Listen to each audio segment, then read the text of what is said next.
हरि ओम नमो भगवते वासुदेवाय। श्रीमद्भागवत तृतीय स्कंध ऊनविंश अध्याय। मैत्रेय उवाच एमन्ते ब्रह्मार वचन शुणि सन्तोष भगवान। अमृत प्राय शुणि कर्णे असुर बधे सावधाने।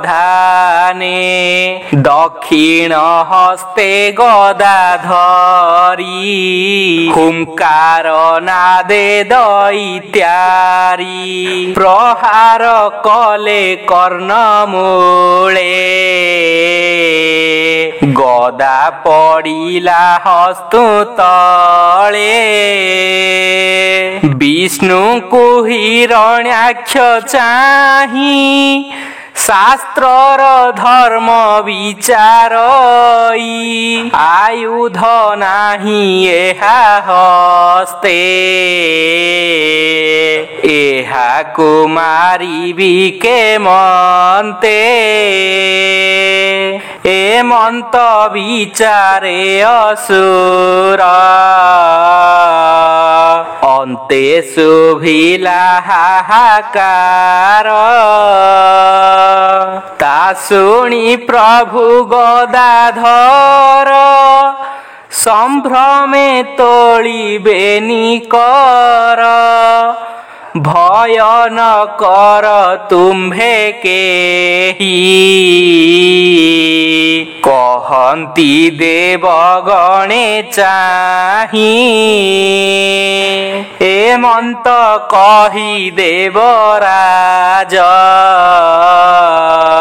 ऊर्ध्वे तोली से दक्ष भुज। निज आयुधे देई मन तक्षणे जानी सुदर्शन।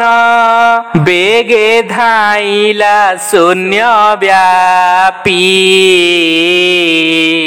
तेजे विराजे शून्य रूपी। विष्णुर करे मिली जाई दितिर पुत्र न जानई। भोनाथ तोर द्वारपाल ए दुष्ट तेजे अनर्गल।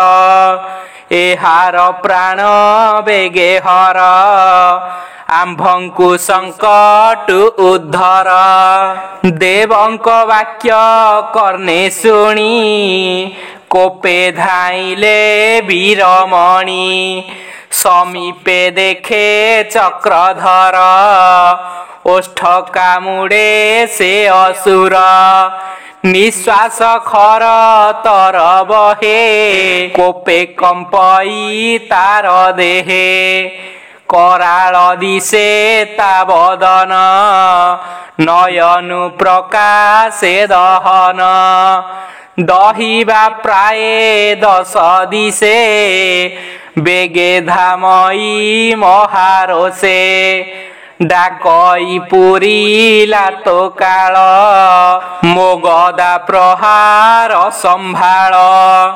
एमंत कही कोप भरे पिटिला विष्णुर उपरे। यज्ञ सुकर भगवान शत्रुर प्रहार देखिण। बाम पादरे संभाळिले शत्रुर प्रहारु बंचिले। पुणी कहिले भगवान मोते तु जिणी बुहिरण्य। पुणी तो गदा हस्ते धर मोह संगरे युद्ध कर। एहा शुणिण रक्ष वीर प्रहारे गदा अंतराळ गदा आसीबा देखी हरि अवलीला रे ताहा धरी रखिले आपना जीवन राक्षस हेला हतमान गदा जाचन्ते भगवान ननेला राक्षस दुर्जन शूल जे नेला महारोषे अल्प दहन प्राय दिशे चक्रे छेदिले त्रिशूल ताहा देखिला रक्षवीर त्रिशूल भग्न देखि रोषे बेगे मिलिला विष्णु पासे मुष्टि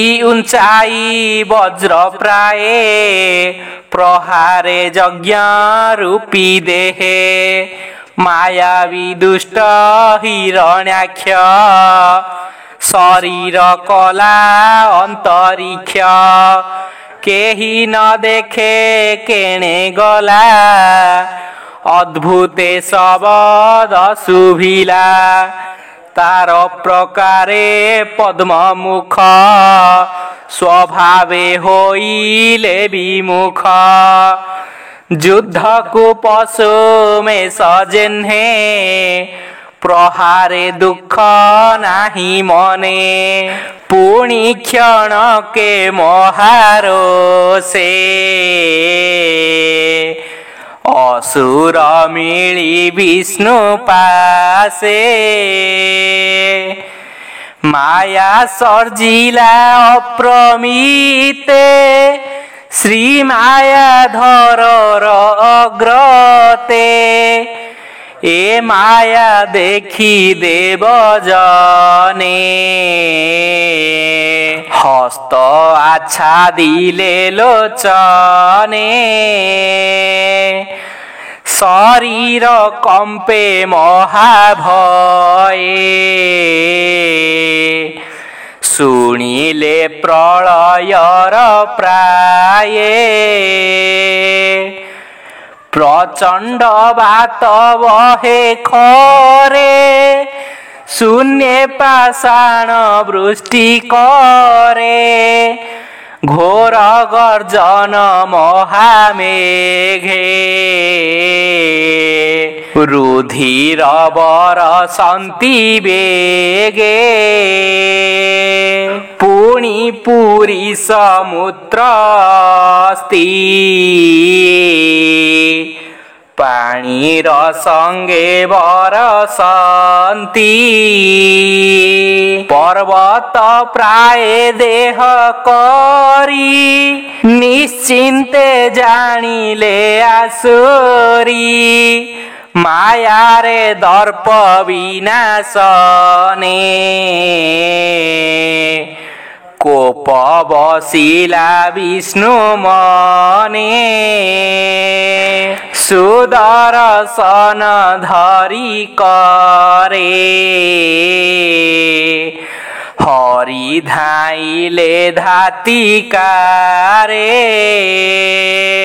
स्वभावे कश्यप भुवने भय बसिला दीति मने हृदय कंपई कातरे पदन स्फुरे कंप ज्वरे स्वामीर वचन सुमरे तनुरुधीर जे झरे चक्रर तेजे माया गला रवि किरण प्रकाशिला पुणी असुर महाकोपे मिलिला विष्णुर समीपे रोष अरुण दिशे दृष्टि ऊर्ध्वे तोलिला बेनी मुष्टि गोविंद पादे प्रहारिला सभये घोर नाद कला घोर गहन माया मार्गे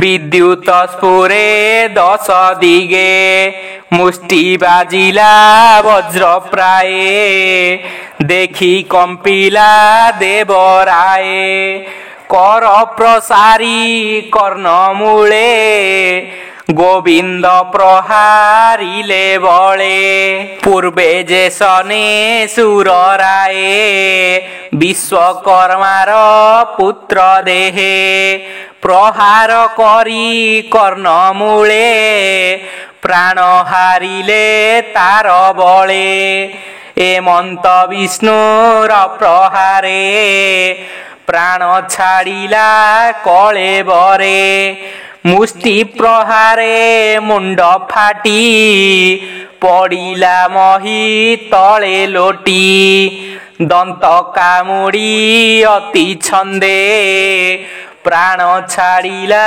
घोर नादे असुर मृत्यु देवे देखी मिलिले गगन उपेक्षी देखिले असुर बदन भ्रुकुटी कुटिल नयन विधाता आदि सुर वृंद करंती जय जय नाद कहंती धन्य ए असुर विष्णुर हस्ते गला मार एमंते के पाई मरण माया रे कला घोर रण धन्य ए जीवन ए हार ब्राह्मण सापु गला पार पुणी होइब जन्म दुई एमंत कही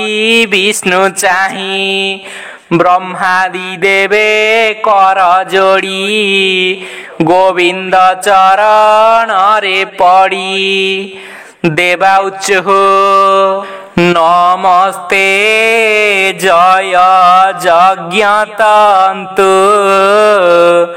तो अवतार भक्त हेतु आंभर पाई भगवान ए दुष्ट कलु तु निधन तोर प्रसन्ने जगन्नाथ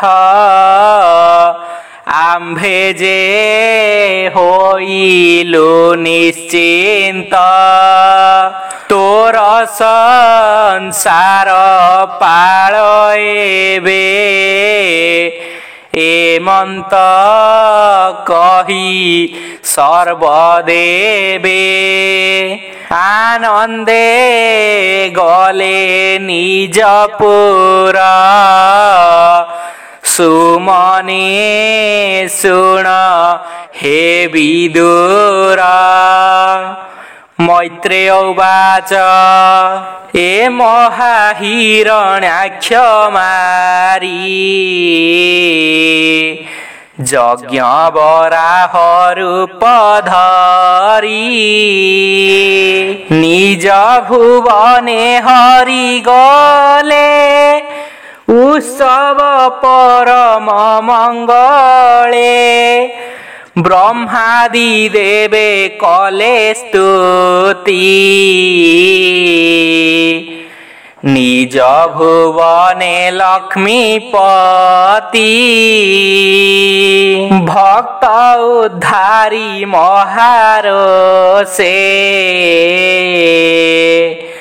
मिलिले कमलार पासे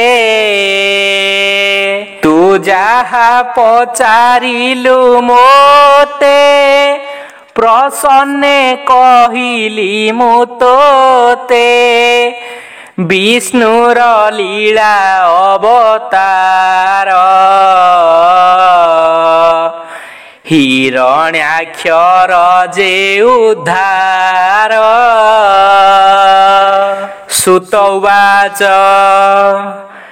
एमंते मैत्रेयंक बाणी विदुर सावधाने शुणी परमानंद खेला लीला ताकर्णे शुणी नृप बला आनंदे शुण एक मने नाना प्रकार ए भुवने ताहांक जस कर्णे शुणी भवसागर तरे प्राणी कृष्णर गुण अवतार करे अमृत रस सार शुणिबा जने कर्ण द्वारे किंपा न तरिबे संसारे बनस्त गज जले पशी कर्ण पखाळन्तेण आसी जले पसन्ते पद्मवने कुंभीर ग्रासन्ते तक्षणे चरण न पारिला आणी अनेक हस्ती ताकु टाणी न पारी होइला विषाद चिते चिंतिले विष्णुपाद तक्षणे प्रभु चक्रपाणी गज रखिले ग्राह हाणी तार चरणे मुनि वृंदे नाना प्रकारे जोग साधे अभय पादे से मिलंती जे जन नाना भावे चिंती एबे हो सुन परीक्षित अमृत रस भागवत सुकर रूपे नारायण कले पालन संहारण धरणी उद्धरिले दन्ते क्रीड़ा विहरे जगते एक कथा श्रवण कीर्तन क्षणे बंचन्ति जेउ जन ब्राह्मण वध करिथिले दोष न लागे ताकु भले ए पुण्य जस हरि कथा धन आयुष मोक्ष दाता प्राण इंद्रिय सुख भावे दुर्गति दुष्ट बुद्धि देवे भाषा प्रबंधे भागवत कहिले विप्र जगन्नाथ इति श्रीमद्भागवते महापुराणे पारमहंस्यां संहितायां 82 तृतीय स्कंधे हिरण्याक्ष वधकरणे नाम 19 अध्यायः। ओम नमो भगवते वासुदेवाय।